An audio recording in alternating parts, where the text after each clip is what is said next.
waxtaanee situation bi nga xamante ne actuellement moo fa am te adduna bi yëpp di ko waxtaanee ginnaaw bi nga xamante ne le général Brice Oligui Nguema ñii nga xamante ne ñooy junte bi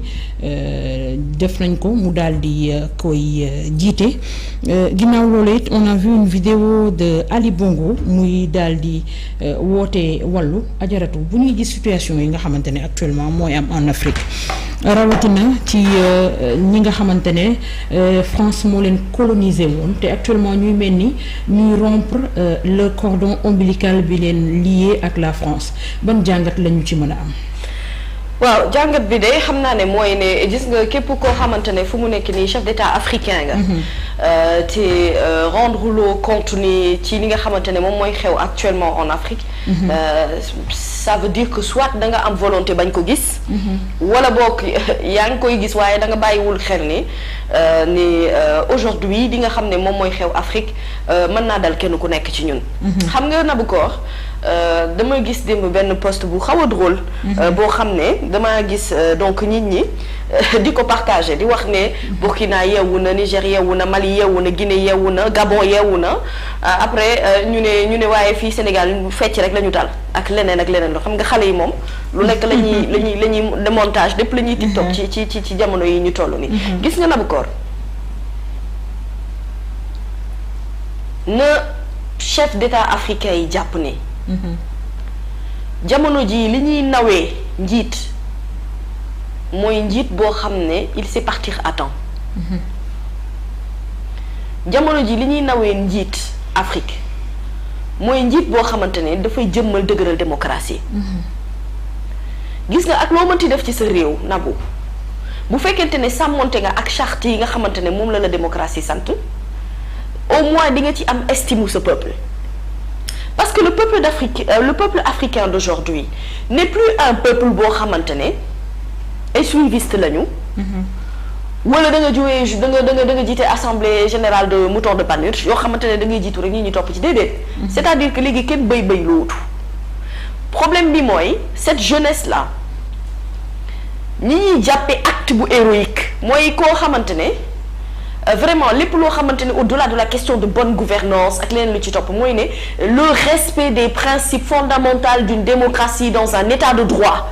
yaa ngi sàmmonte ak moom te virgule doo ko ci dindi rawatina nag ci loo xamante ne moom mooy jëm sur la question des mandats et la durée des mandats. xam nga quelqu'un comme Ali Bongo qui a fait on ne sait même plus combien d'années au Gabon finalement vraiment sincèrement. Il a fait 2 mandats.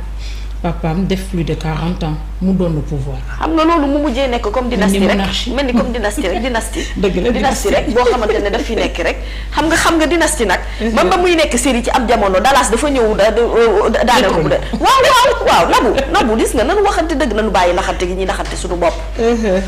gis nga nul n'est irremplaçable. et puis nul n'est éternel aussi. effectivement li nga xam ne mooy situation bi xew Gabon. ñenn ñi maa ngi gis c'est vrai il y a une certaine campagne qui dit est-ce que ce n'est pas un coup d'état boo xam ne dañu ko monté par les Français et tout ça et lan moo tax aussi bi ñu jëlee le pouvoir joxuñu ko opposant bi nga xamante ne moom moo gagné ci élection yi et loolu aussi c'est ce qui devrait être fait vraiment moo doon dëgg vraiment pour ñu gën a mën a jëmmal li nga xamante ne moom mooy acte yi ñu posé foofu te coup d'état na bu baaxul ci benn réew kenn du ko rafetlu mais comment faire face à des chefs d'État qui s'agrippent au pouvoir et qui ne veulent pas quitter le fauteuil. On fait comment? Ce qui s'est passé au Mali, qu'on a constaté en Guinée, ce qui s'est passé au Burkina Faso, qui s'est passé dernièrement au Niger, qui vient de se passer au Gabon. Mais doy na vraiment pour que Afrique ñu mën a comprendre ne aujourd'hui la question de la limitation des mandats est une question hyper essentielle boo xam ne le peuple africain le prend en compte et le respect surtout et la volonté d'un certain peuple boo xam ne ñoom nga wax ne may nga leen démocratiquement ñu dem ci ay urne voté def seenu tànneef ko bañ ko respecter. J'ai un problème. Comment faire face à des chefs d'État yoo xamante ne dañu bëgg nekk njiit rek à vie. duñu fi bëgg jóge duñu bàyyi keneen mu ñëw ci te ñi nga xamante ne sax na dañoo puus may leen ñooñu sax nag wax dëgg yàlla ñoo gën a ñàkk excuse que ñi nga xam ne depuis des années ñu ngi fii la famille Bongo depuis des années ils sont au Gabon quelqu'un qui ne peut même plus se tenir debout. Tu t'agrippes au pouvoir pourquoi? Est-ce que waruñu servir de leçon? Est-ce qu'aujourd'hui ces questions-là ne sont pas réellement les questions essentielles qu'on doit se poser sur qu'est-ce qui se passe en Afrique lan mooy xew Afrique boole ci nga feebar. mais dama ne nga feebar ba ajaratu yow fi nga toog pour nga lancer un message bu normal pour nit ñi mën la dégg c'est tout un problème. Mami la famille Bongo booy wax seen yàggaay non seulement dafa jaaxal nit ñi déjà dañu yàgg ci pouvoir bi parce que de 1960 ba 67 si je me trompe pas ñoom 67 je pense lañu jot ci pouvoir bi ba ñu ngi ci 2023 nga agrippé wu ci loo xamante ne sa population laajuñu leen lu dul ñu souverain lu dul ñoom seeni ressources yi ñu am ci réew mi ñu mën ko exploiter te ñu gis ci seen bopp dëkk bu mel ni Gabon ëpp Sénégal loolu te la fa nekk ci population matuñu 3 millions ajaratu ndax c'est trop demandé ñu ne ressources yi am ci réew mi ñun dañ cee bëgg a jariñ. mais parce que ñoom tamit ils ont beaucoup trop laissé faire la main étrangère dans la gestion par rapport ak lu bëri ak loo xam ne mu te est-ce que xam nga ne Gabon. boo góorgóorloo tuuti rek da ngay gaaw a bëri alal ñoom dañoo bëri alal te bëriwuñu. dañu bëri richesse te bëriwuñu en fait et pourtant le peuple gabonais xamuñu ci ñoom violence en fait c'est un peuple qui est tellement tu vois. nangu ba non wallahi azim c'est que nabu koor xam nga billahi wallahi taalahi nabu lii amul lu ko gën a metti ci àdduna nabu parce que quoi qu'on puisse dire il y a des Sénégalais qui vivent au Gabon yoo xamante ne dañoo am alal bu dul jeex te Gabon googu la ñu koy jëlee di ko indi di ko fii ci réew mi oui il y a d'autres peuples d'autres nationalités en réalité gis nga ñun Afrique que nga sant Gabon nga sant Sénégal nga sant Guinée du tere ñun ñoo bokk li ñu war a bokk mais dama ne tendance bi nga xam ne moo xew nii jamono ji Afrique laa wax ndax jarul les chefs d'État toog poser wu les bonnes questions ces grandes organisations qui sont là l'Union africaine la CEDEAO le CEMAC mais est-ce que c'est pas le moment vraiment de s'asseoir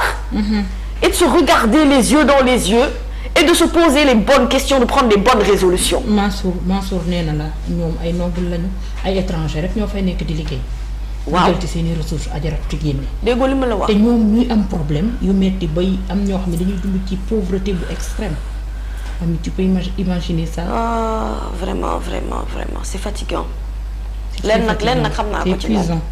fu mu nekk nii ku nekk chef d'état boo tëddee nelaw ba yàndoor ba xam ne yow mër nga. waaw ku ci nekk chef d'état nag ba sa mandat di waaj a jeex yow ngay tëdd di nelaw maasu yow nga yandoor yow bay gént yow nga xam ne yow mër nga nag yow parce que fu mu nekk nii moom fu mu ci mënti doon ak état africain bu mu mënti doon na leer ni la tendance bi nga xam ne moom moo xew actuellement nii en fait li leen ci mën a jàppale mooy nga organiser ay élections yu normal et accepter le résultat des urnes et puis pourquoi on ne peut pas avoir la noblesse de partir quand il faut partir tu sais François Hollande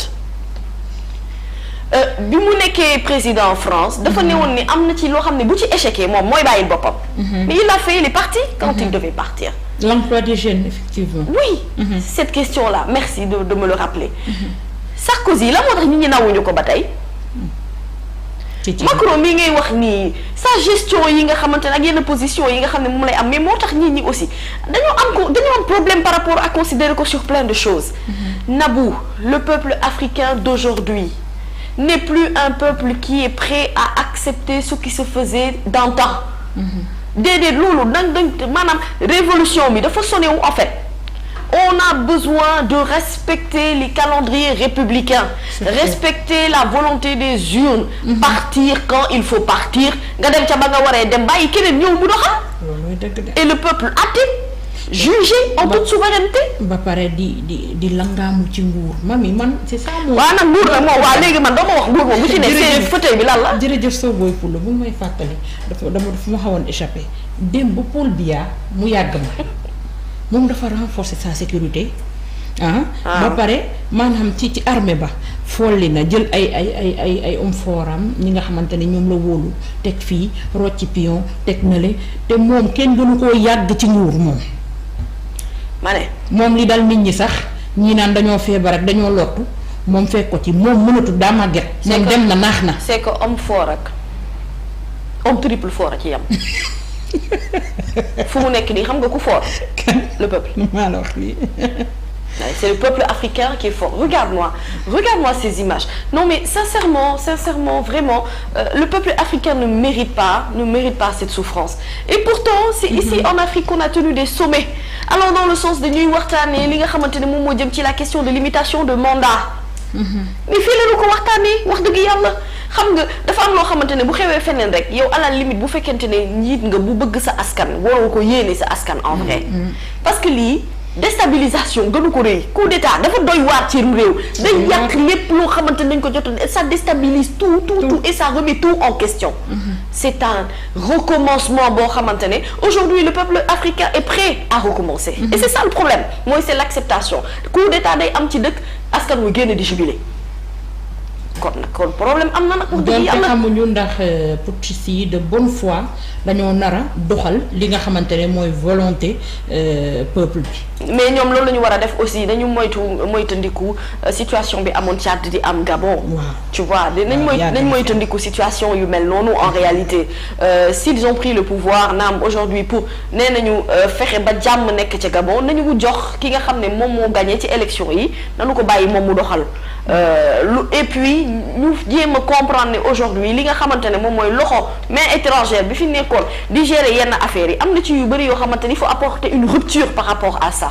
L'Afrique est un continent assez riche qui a assez de bras et assez de force pour pouvoir mu demal boppam bu fekkente ne réfléchir nañu vraiment à des stratégies yoo xamante ne et des collaborations qui peuvent permettre entre peuples africains ñu développer yenn yi. bu ñu ci wér ne mënuñu wax ne y a pas de coopération internationale. Ce n'est pas possible mais dafa am loo xamante ne nii c'est-à-dire nit mënu ko imaginer te mënu ko concevoir Nabokor que les chefs d'État africains comprennent que la donne a changé. Situation bi changé na gis-gis bi wute na point de vue yi nekkatuñu benn et les générations d'aujourd'hui sont différentes des autres générations. te gis nga lépp loo xamante ne nii dafay am ci sam réew pourtant da nga koy xam de yow chef d'État. parce que yow am nga élément yoo xamante ne nii kenn amu ko ci maanaam yow li ngay am en termes de retour d'information kenn amu ko yow am nga ay renseignements généraux am nga plein de choses yoo xam ne ñoo la wër di lay wax et puis ngay gis également cette situation dëkk mu leer na la ne lii fii la jëm déjà mu ngi commencer fragiliser wu par rapport ak gis-gis bi nit ñi am ci yow doole bi nga amoon ak yëpp dañ koy reconsidérer waat mais à partir de ce moment là nabu boo nekkoon ci xol yi ma nekkatuloo ci xol yi da nga koy xam léegi nag da ngay nangu nag mbir yàlla sunu borom la nag nga nangu ne sunu borom moo la cërale woon li mu la cërale woon mu ngi koy rocci ndànk-ndànk il faut comprendre très très vite la volonté d'un peuple avant que la réalité ne nous rattrape. Et aujourd'hui la réalité a rattrapé Ali Bongo c'est dommage a rattrapé beaucoup de pays africains yi nga xam ne te ba léegi il y a ces états qui sont encore peinés ñu ngi nekk en état de reconstruction c'est le cas du Mali c'est le cas de la Guinée yoo xam ne ba léegi dañu naan fii am na foo xamante ne doo fa yegg parce que extrémistes yi wala terroristes yi ñu ngi côté boobu mais fragilité boobu mën nañ ko dëgg-dëgg éviter le peuple africain.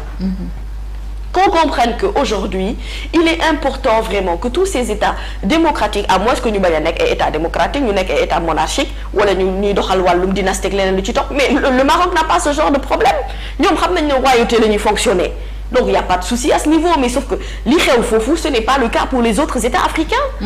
C'est des présidents qui ont été élus